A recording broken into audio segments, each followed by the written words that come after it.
Assalamualaikum warahmatullahi wabarakatuh.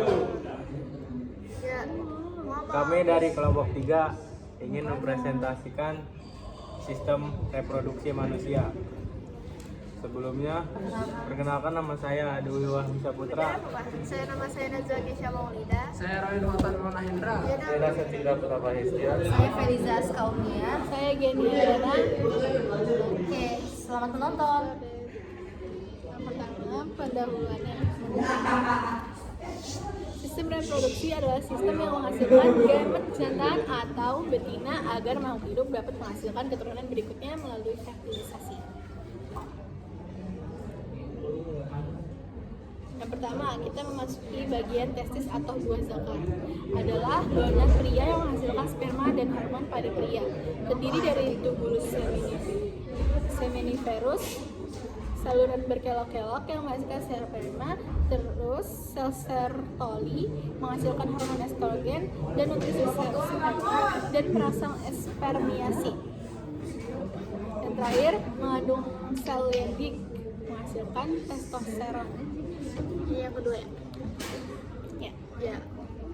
Coba epidermis. Beda yang kedua ada epidermis. Itu adalah saluran berkelok-kelok tempat pematangan dan penyimpangan sementara sel sperma sebelum dikeluarkan. Ini yang nomor 2. Yang di sini ada nomor 3, vas deferens adalah saluran lurus yang berujung pada kelenjar prostat berfungsi menyalurkan sperma menuju kelenjar vesikula seminalis. Ini gambar nomor 3. Terus selanjutnya ada kelenjar kelamin. Kelenjar yang ada A-nya, 4 bagian A-nya ada kelenjar vesikula seminalis, kantung mani berjumlah sepasang menghasilkan nutrisi untuk sperma. Yang 4 B-nya kelenjar prostat berjumlah 1 menghasilkan getah yang mengandung fosfolipid, kolesterol dan garam. 4C kelenjar bulboreta pauper berjumlah sepasang menghasilkan getah basah. Sperma yang telah diberi nutrisi dan getah disebut semen. Nah, ini gambar 4. Ya, 5 saluran ejakulasi.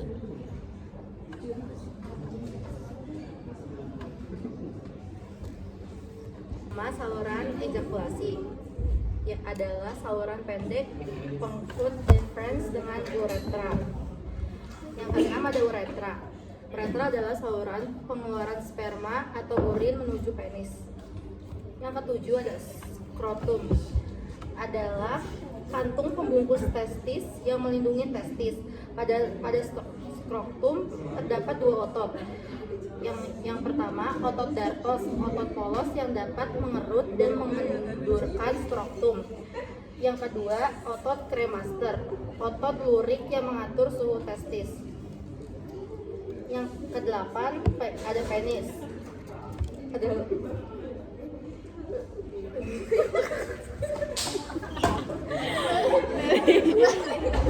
Yang kedapat adalah penis. Penis adalah alat kopulasi sperma yang terdiri atas bulbus penis, bagian atas penis, dan B. Korpus penis jaringan erektil berongga yang mengandung pembuluh darah dan saraf. Ini dari korpus cavernosum, korpus spongius, ureterium. Ketika ada rangsangan, darah masuk ke jaringan erektil dan penis mengalami ereksi. Lalu gland penis, bagian kepala penis, lalu epithelium, kulit pelindung kepala penis yang dipotong sewaktu sirkumsisi. Yang ke-9, struktur sel sperma. Lanjut.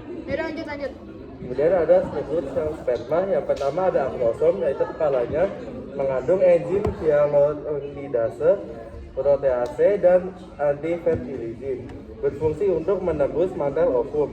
Yang kedua ada nukleus yang mengandung materi genetik atau haploid R. Lalu ada leher mengandung mitokondria yang menghasilkan energi yang untuk bergerakkan sel. Dan yang terakhir ada ekor, alat gerak sel sperma untuk berenang. Ayo. Hormon pada kelamin pria. 1. Polystimulating hormon FSH dihasilkan hipofisis anterior, berfungsi menstimulasi spermatogenesis pada tubulus semiferus dan sel sertoli untuk menghasilkan hormon estrogen. 2. Interstitial cell stimulant hormon CSH dihasilkan hipofisis anterior berfungsi menstimulasi sel Leydig yang menghasilkan testosteron. 3. Estrogen dihasilkan sel sertoli berfungsi merangsang spermiasi.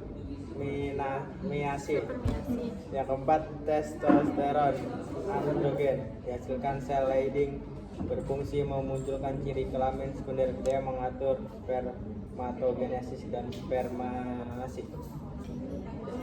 Royana ya. Selanjutnya ada Nah, bagian luar vulva. sistem reproduksi wanita. Yang strukturnya Strukturnya itu bagian luar itu ada mons pubis, bukit Venus, adalah bantalan lemak tempat tumbuhnya rambut pubis. Yang kedua itu labium mayora dan labium minora. Ada lipatan besar yang di dalamnya terdapat lipatan kecil yang melindungi vagina. Yang ketiga itu ada klitoris. Adalah tonjolan kecil di atas labium yang mengandung jaringan erektil seperti penis. Nah, yang terakhir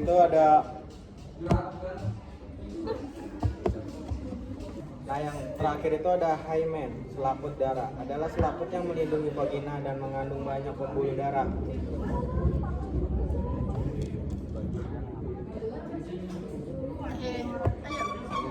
Selanjutnya bagian dalam. 1. Ovarium, indung, telur adalah gonad wanita yang menghasilkan ovum dan hormon pada wanita. Dalam ovarium terdapat struktur follicle cangkang yang melindungi ovum. 2. Fimbriae adalah jumba yang menangkap ovum dari ovarium menuju pangkal oviduk yang disebut infundibulum. 3. Ada oviduk tuba-fallopi adalah saluran penghubung ovarium dan uterus. Fertilisasi terjadi pada awal oviduk. 4. Ada uterus rahim adalah tempat berkembangnya zigot menjadi bayi. Dinding uterus tersusun atas otot polos dan endometrium. 5. Ada cervix, leher rahim adalah corong pembatas uterus dan vagina. 6. Vagina adalah lubang kopulasi yang berhubungan dengan vulva. Nah, udah pecah. selanjutnya ada struktur sel ovum. 1. Corona radiata, lapisan pelindung ovum terluar yang mengandung hyaluronik. Ulang, dodol banget. Selanjutnya ada struktur sel ovium. 1. Ada corona radiata, lapisan pelindung ovum terluar yang mengandung hyaluronit. 2. Zona pellucida, lapisan pelindung ovum tengah yang tebal yang mengandung glycoprotein. 3. Membran vitellina, lapisan pelindung ovum paling dalam yang transparan. 4. Protein kuning telur, sitoplasma. Itu kelima ada nukleus, mengandung materi genetik haploid N. 6. Ada polosit, badan polar yang dihasilkan dari oogenesis. Oke, lanjut. Let go. Gantian. Ya, selanjutnya ada sel hormon pada wanita. Yang pertama ada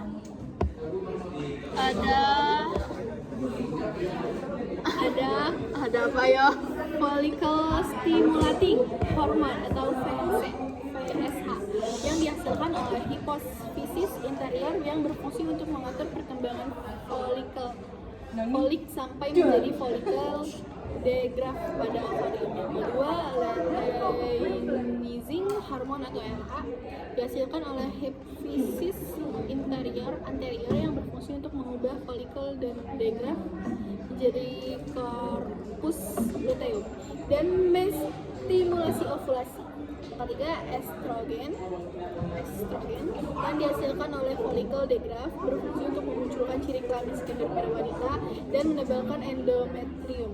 Yang keempat, progesteron dihasilkan oleh kampus luteum yang berfungsi untuk mempertahankan endometrium untuk mempersiapkan kehamilan. Oke. Yang selanjutnya kita masuki fertilisasi. Fertilisasi merupakan proses bertemunya sel telur ovum yang dengan sel sperma. Sel sperma akan masuk ke dalam vagina dan berenang menuju oviduk atau tuba fallopi. Apabila sel sperma akan bertemu dengan ovum pada tuba fallopi, maka akan terjadi fertilisasi. Fertilisasi akan menghasilkan zigot yang bersifat 2N atau diploid. Zigot akan membelah secara mitosis menjadi maruka, kemudian morula, terus membelah menjadi blastula. Zigot akan melekat pada endometrium. Proses melekatnya zigot pada endometrium atau dinding rahim ini disebut dengan implantasi. Selanjutnya dimulailah proses kehamilan. Oke, kita selanjutnya masuk ke bagian E, gestasi dan kehamilan. Gestasi merupakan pradi waktu antara konsepsi dan kelahiran di mana embrio atau janin berkembang dalam lahir. Kehamilan merupakan serangkaian perubahan yang terjadi dalam jaringan tubuh wanita sebagai akibat janin yang berkembang. Kehamilan ditandai dengan adanya hormon HCG, human chorionic gonadotropin dalam urin. Perkembangan kehamilan dibagi menjadi 3 trimester. Yang pertama ada trimester pertama, itu embrio akan merangsang kelenjar dalam dinding rahim untuk memproduksi hormon reproduksi untuk mempertebal dinding rahim untuk implantasi janin.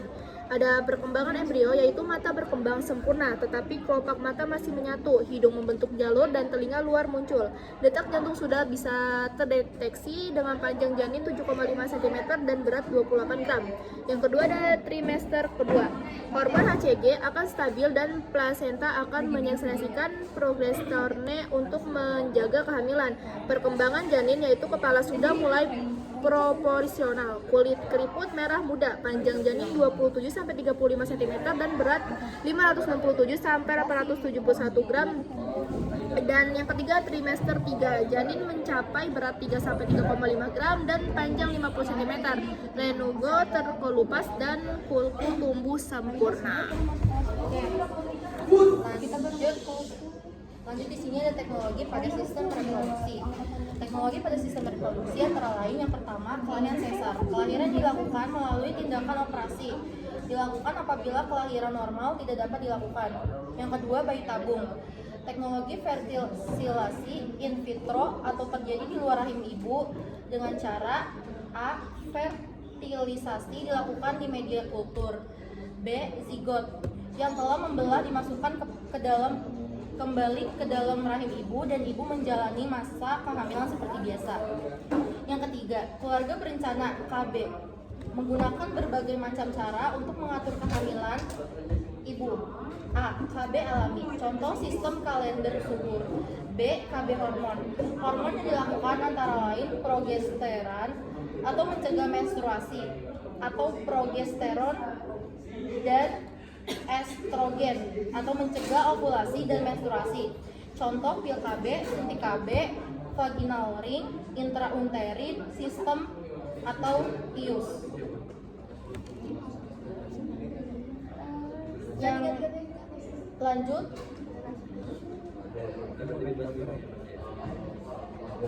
Dan kemudian ada gangguan pada sistem reproduksi.